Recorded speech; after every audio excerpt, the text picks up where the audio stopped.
But I want to ask you something else about first getting the role, or more specifically auditioning for it. You never know if what you read online is true, but I had read that the part that they told you to tell people you were auditioning for was for a production called Men in Waves? Men on Waves. Men on yeah. Waves. It's an anagram for Woman 7. I think, for the 7th who's in of the one series. So yeah, I had to arrive at the BBC being like, hello, I'm here to audition for Men on Waves. Even at the BBC? At the BBC, yeah. But you kind of get caught into a big web of lies, because then I was going off to film and I started to tell my housemates, oh, I've got a show, a TV show, like, what's it called? And you're like, oh, it's like a comedy pilot about something, so this web of lies kind of gets more and more ridiculous as it goes on. So it's quite a relief when you can finally say, I'm in Doctor Who! Men on Waves, did you tell them it was about like surfers or something? No, do you know what? I didn't actually tell them Men on Waves. I went along with some comedy, I can't even remember the title, but the lies continue. It just carried on. Web of Lies. Web of Lies. What did you think about the way we first met Clara? Because obviously, when we first met you, you were Oswald. So what did you think about the way we first met her in Asylum of the Daleks? I love Oswald. Just that whole opening of her. Before we knew she was trapped inside a Dalek, just listening to opera music, making souffles, hanging out by herself on her own spaceship, kind of gone a little bit mad because she's had nobody else to talk to.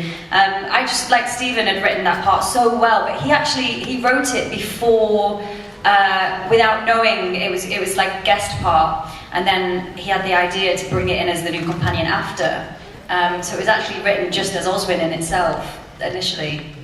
But I loved that whole episode. I thought it was really strong. She was so much fun.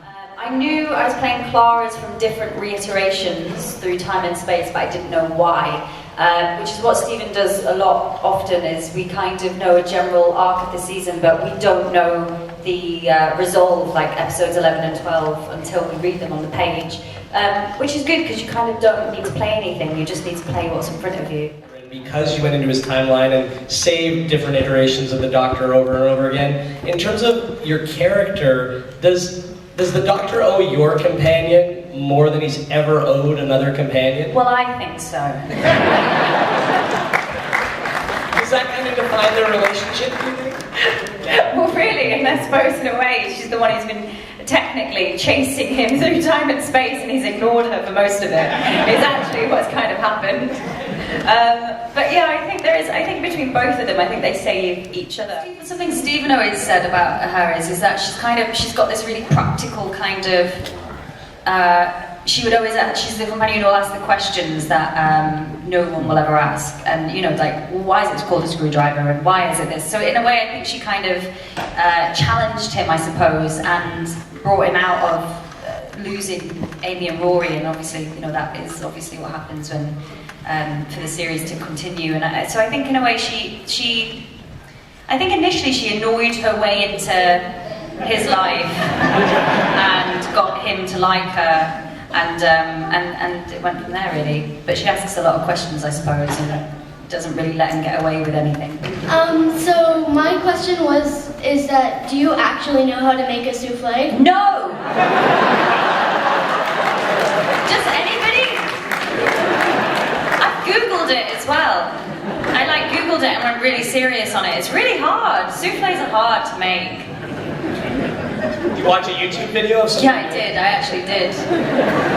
It's like on some video on how to make a souffle, because I wanted to look realistic. There was a scene where I was whipping some eggs, I think. So I wanted to look really realistic. So I actually looked it up.